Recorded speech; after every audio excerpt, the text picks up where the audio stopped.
Dr. Sperling, thank you for your testimony and leadership in reducing greenhouse gas emissions. As we both are aware, California has been a leader in the fight against climate change. We have shown that protecting our environment and improving the economy are not mutually exclusive. In your testimony, you state that from California's experience, quote, "We cannot meet our carbon emission reduction goals without re-envisioning the ways we plan and build our communities," end quote. Can you expand further on what you meant by that? What are some of the ways the federal government can support efforts to better coordinate transportation policy, housing policy, and job access at the state and local levels? Thank you. There we go. So there's a couple things. One is, as I said, there's a lot of innovation happening in transportation. So one of the things that can be done is creating programs to support a lot of many of these new initiatives, pilot projects, demonstration projects, because we need experimentation.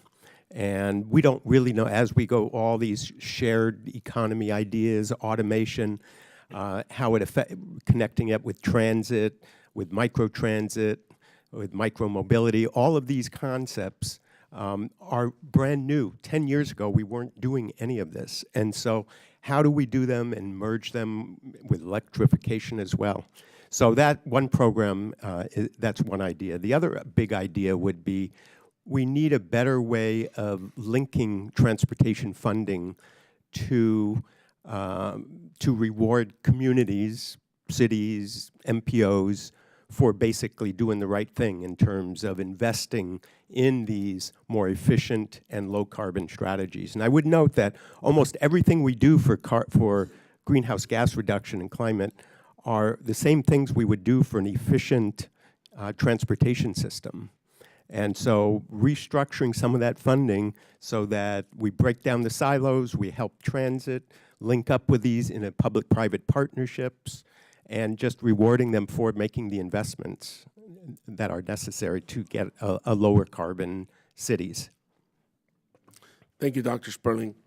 Ms. Young, thank you for your time here to discuss how our federal infrastructure policy could help mitigate and adapt to the growing threats of climate change.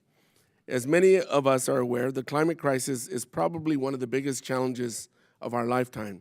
U.S. airlines have increased their fuel efficiency by more than 125% between 1978 and 2017, and they have moved 28% more passengers and cargo in 2016 compared to the year 2000, using 3% less fuel.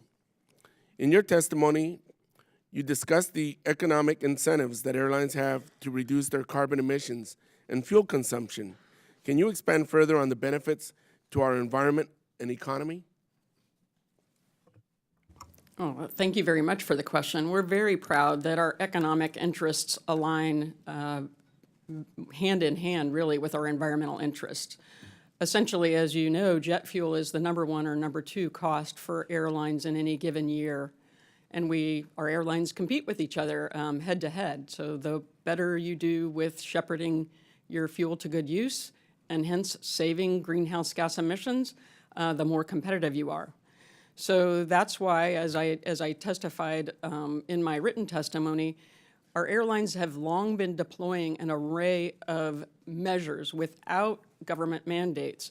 Things like certainly buying new aircraft now that our financial situation is turned around after the scourge of 9/11 and SARS and the downturn, but also really focused with our partners, airports, air navigation service providers, manufacturers, in making sure that we drive technology operations and infrastructure in all aspects to be fuel efficient.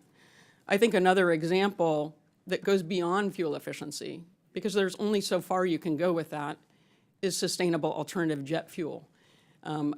Very quickly, in 2006, we recognized that really the focus on alternative fuel was on the ground-based fuels.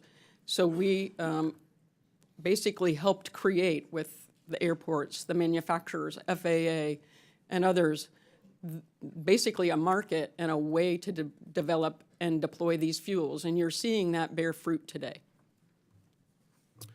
Thank you, Ms. Young. I will now recognize Representative Gibbs for 5 minutes.